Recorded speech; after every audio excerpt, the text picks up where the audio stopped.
Hello everybody. My name is Sam Riddick. I am a student at the University of Louisville. I'm a music education and performance major here. And today I'm going to be taking you through the JCPS All-County audition music for percussion that both has mallet and snare. So your sheet should look like that. And before we start playing, we are going to start with mallets.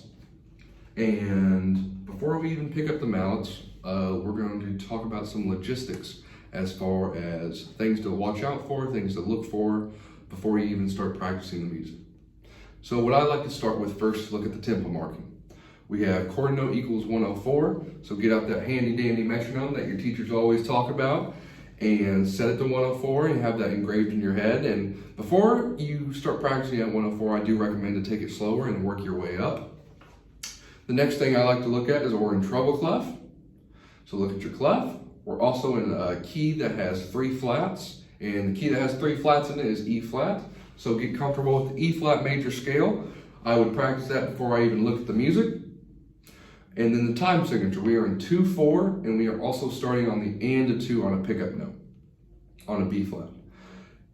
Another thing to look out logistical wise is dynamics, crescendos, repeats, first ending, second ending. And what I like to do is get out a pencil and circle the dynamics, circle the crescendos, circle the repeats, the first ending, the second ending, just so it's more comfortable and you understand where it is, and it's easier to see as you read the music on the stand, and it helps you have a better understanding of the music as well.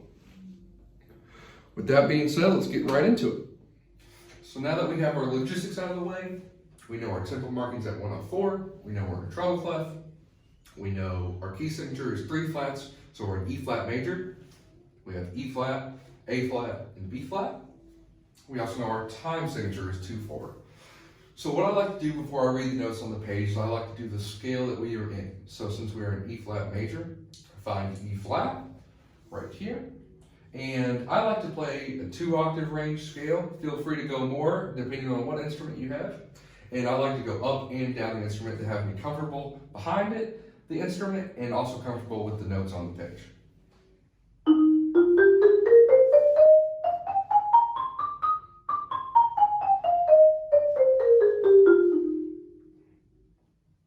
Now that I've done that, I feel more comfortable and do that a couple of times. Also do different variations on it. Going up can be mezzo forte and going down can be piano, or vice versa. Going up be piano, going down mezzo forte. So now I feel comfortable enough that we can look at the notes on the page and dive into it. So before I look at this, I know that we're starting with a pickup note on B flat. Also make sure you are in the right range of the instrument. So we are up here.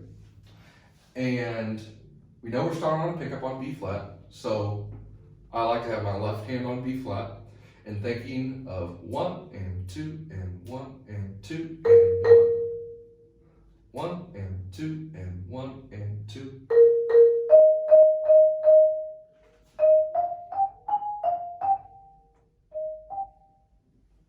We are starting off in mezzo forte, so we want to be medium loud.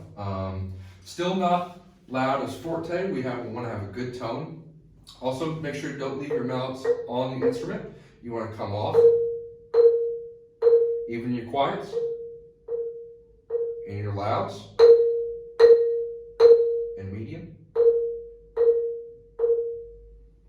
So in this piece, we want to make sure that we have a good range of dynamic contrast. We want to make sure our softs are softs, and we want to make sure our louds are louds. You want to make sure you can hear the contrast. So looking at the music, we go from mezzo forte to mezzo piano, just within the first 4 measures. So.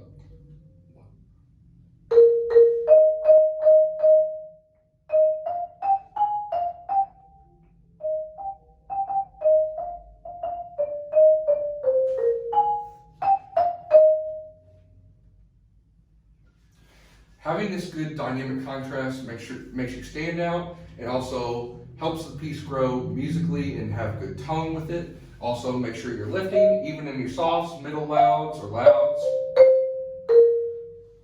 Another thing I like to do is take your pencil and write in stickings. I say this because every time you practice, you want to practice the same stickings you do every time. And not every sticking is going to work for you. Not every sticking is going to work for the student next to you, the kid auditioning next to you. What works for you works for you, but make sure you write it in and remember that that's the sticking that you do. Now let's look at the second half of the piece. This is measure 9 where we have the forte. This is the loudest part of the piece, and we're coming off of a crescendo, so if we're starting in measure 8 going into measure 9, we have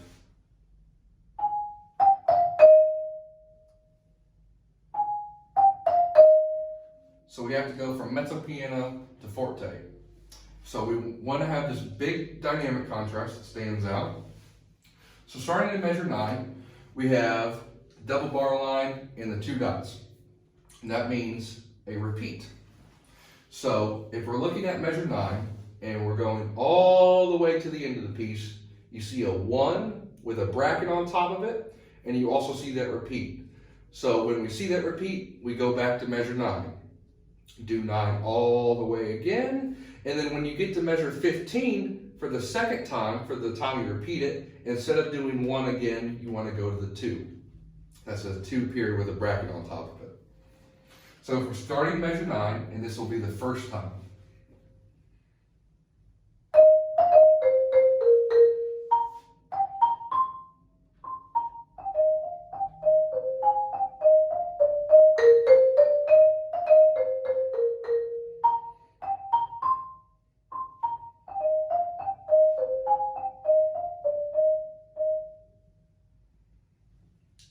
So if you saw in that, we did measure 9 to 15 and 16 for the first time. Then we went back to measure 9, and then we did 9 through 15. And then we skipped the first and went to the second ending. And that is the end of the piece.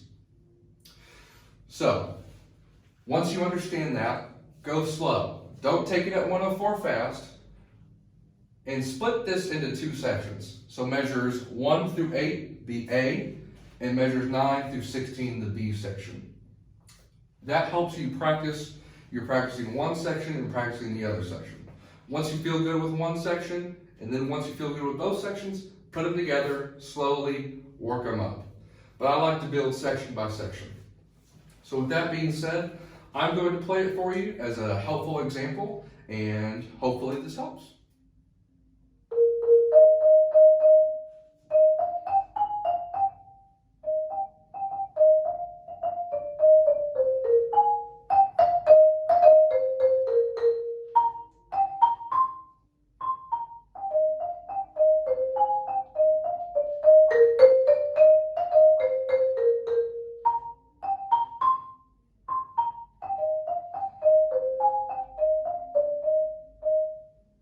Welcome back, everybody. We're going to move on to the snare now.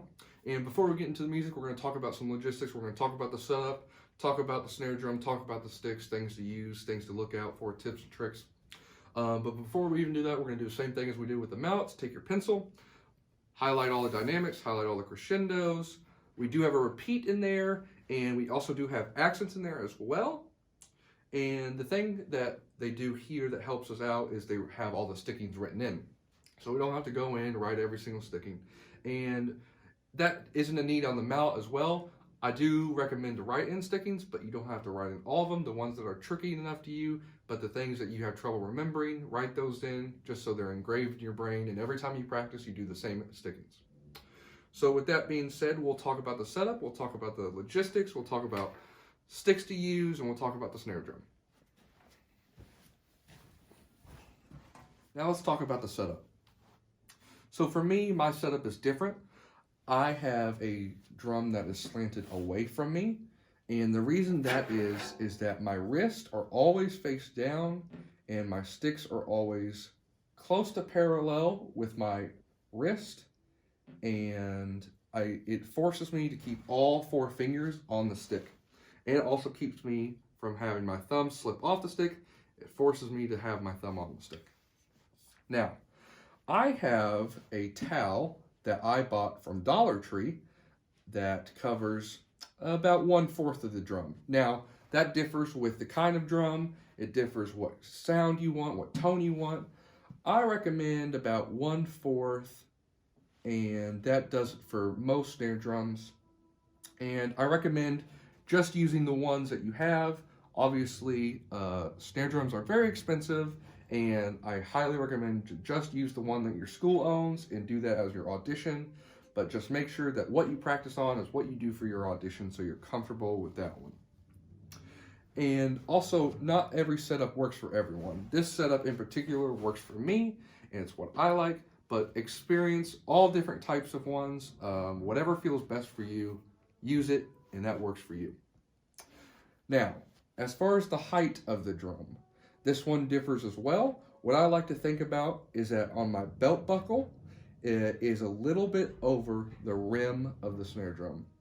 That way, it's nice and flat, and also universal for everyone, that it's right below your waist.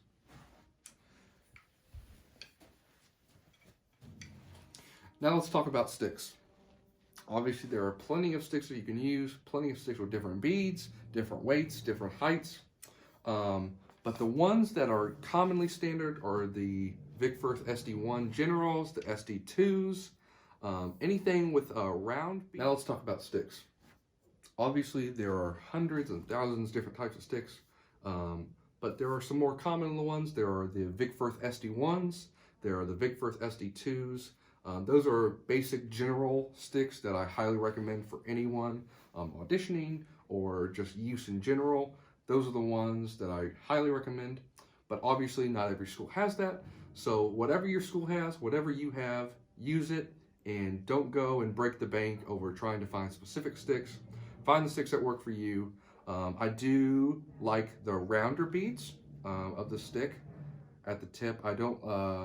I'm not a big fan of the longer ones when playing excerpts, but drum set and Latin stuff, I highly recommend those. But for this, I do recommend a rounder bead. But again, don't go looking for highly expensive ones. I just recommend the Vic Firth SD1s, Vic Firth SD2s, very general and highly effective ones. So with that being said, let's get straight into the piece. Now that we've gone over all the logistics, the setup, the sticks, what setup works for you, and you're behind it, and we got the music in front of you on the stand, I also do recommend having the stand, this edge, somewhat in line with the rim of the snare drum. That helps the judge or the auditioner help see your sticks, see you play, and also you can see the drum and you can also see the music at the same time. So, looking at the piece, let's do this in sections. We'll have two sections. We'll have an A and a B. So we have measure 13 that's in a box. This is the first measure, and our first 8 measures will be the A section, and we'll break the last 8 measures into the B section that has a box that says 21. So let's start with the A section. We see that we start off with mezzo forte. We see that our rolls, we see 16th notes, 8th notes, chord notes, and we also see a piano to mezzo forte crescendo. These are all things to point out before we even start playing. Now, just like the mallet, I do recommend taking it slow, working your way up. Don't start fast and not get it and be frustrated. Take it slow, get it right, get the notes in, get stickings in, understand how your hands feel, and just get comfortable being behind it, seeing the stickings and what you're doing. So let's take a look at the beginning. We're starting with a flam, 8th note. We are in 4/4. We are at mezzo forte. So right now, I'm going to do the first A section.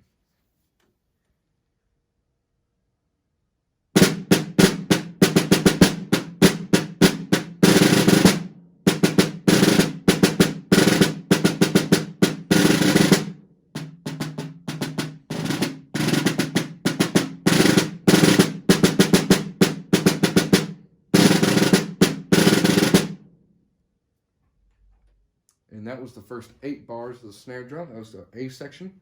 I like to label that as A. Now, some things to think about.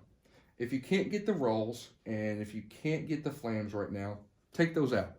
Completely take it out and play what's on the sheet with no flams. So for example, if we were to play the first 4 bars of the piece and we'll take out all the flams and all the rolls, it would sound like this.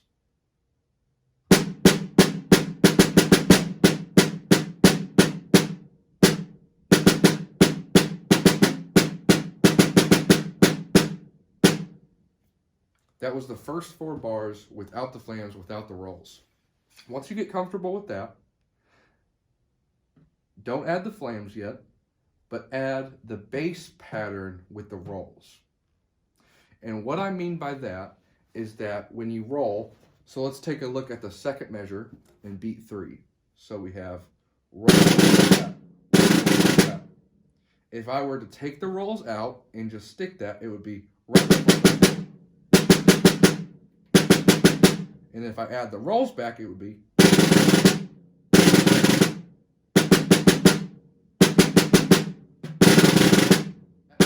Example of a bass pattern is taking out the rolls and just adding hits to the snare drum instead of rolling, and then add the rolls in.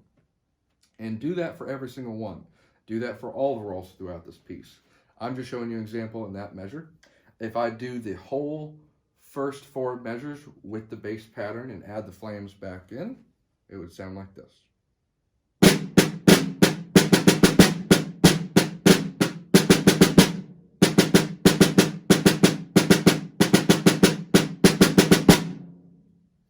Now let's add the rolls back in.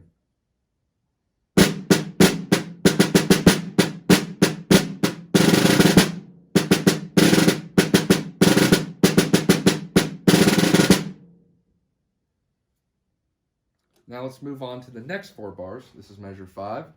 We are at piano and we have a 2-bar crescendo to mezzo forte.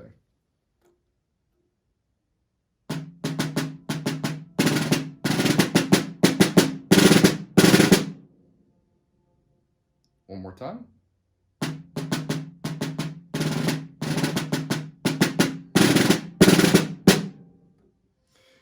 Now, with this 2-bar crescendo, we want to make sure that we don't get too loud too fast, because if we do that, we don't have room to grow.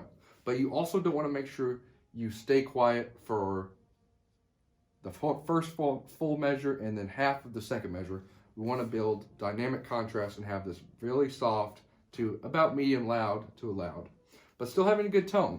Just like the marimba, we're not leaving the sticks on. We want to make sure we come off. Act as it's a hot stove. As soon as you touch it, you just want to come off. So let's do measures 5 through 8. So this is the second line.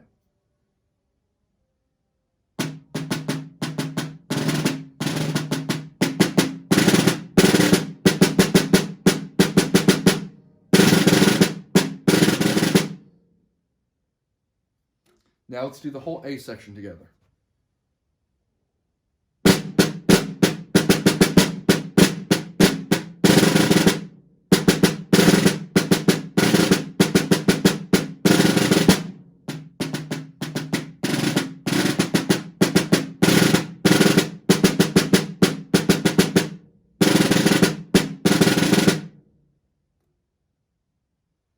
Now let's move on to the B section. This is measure 21 of the piece. This is also measure 9 if you're counting the first as measure 1. So, if we're looking at the start of the B section, which is measure 21, we are at the loudest part of the piece. We're at forte dynamic, and another thing that I would recommend circling in is the accents. Now, if we were to take the accents out of that whole measure, of the first measure of the B section, it would sound like this. Now, if we just left the accents in, it would sound like this. Again. So all the accents are going to fall on your right hand. All of them would sound like this.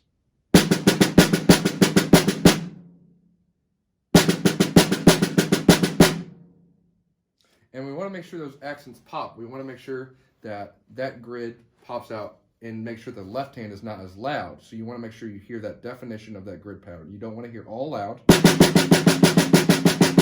You want to hear. Now, we also have accents in the second measure of the B section off that roll. So we have the.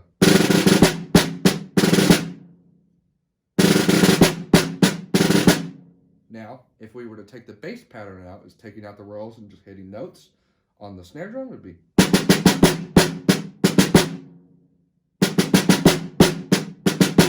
Now add the rolls back in.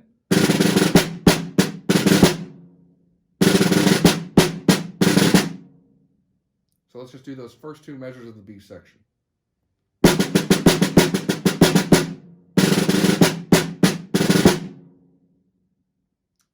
Now let's go on. Let's do the first 4 measures of the B section.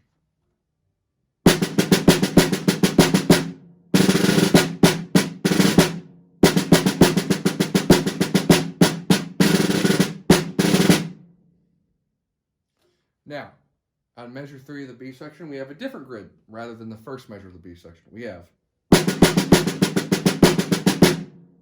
if we were to take out the left hand and just do the right hand, it'd be, let's add in the left hand. Again, making sure those accents pop, and make sure that the left hand isn't as strong as the right hand. We want to make sure that the left hand stays lower.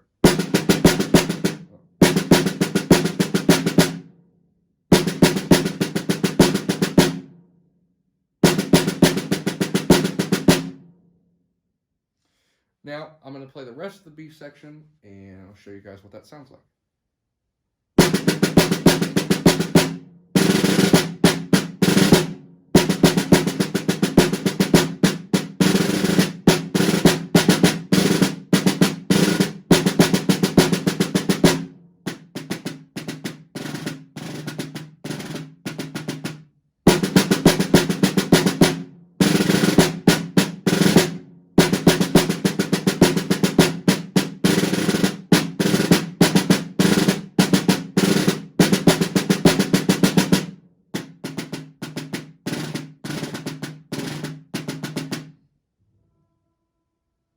Also, some things that I do that you might have noticed is that my louds are closer to the center of the drum and my softs are closer to the edge of the drum.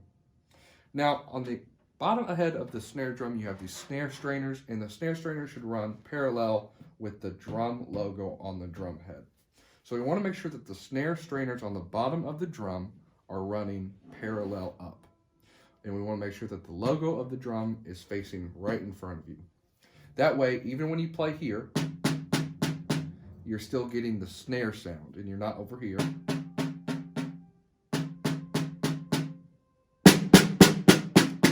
You're still hearing that snare sound. And that is a thing that I recommend doing. And when you're at the B section, like measure 21, you're in the middle.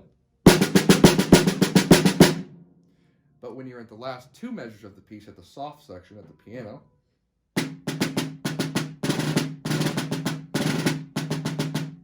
I recommend playing towards the edge of the drum, towards the logo. Another thing to watch out for is in the B section. In measure 6, there's no accent on that quarter note. So if we're looking at the last line, so the last 4 measures of the B section, or the last 4 measures of the whole piece, this goes.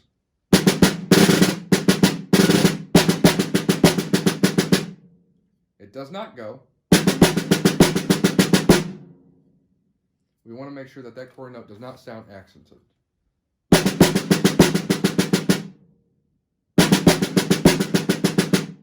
Not. Should sound like this. Now, with all that being said, I'm going to go ahead and play it, and hopefully this helps.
Thank you all so much for watching. I really hope this helped and helped gain your better understanding. If you have any questions, please feel free to reach out. My email will be linked down in the description.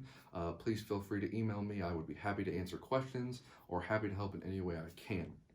Also know that if this is your first audition or second audition or whatever audition, it's okay to get nervous, but know that the judges there are not rooting for you to lose or mess up. They are rooting for you to play the best you possibly can, and so there's no need to be nervous. You are going to do great. Again, please feel free to reach out, and I hope you will have a wonderful rest of your day.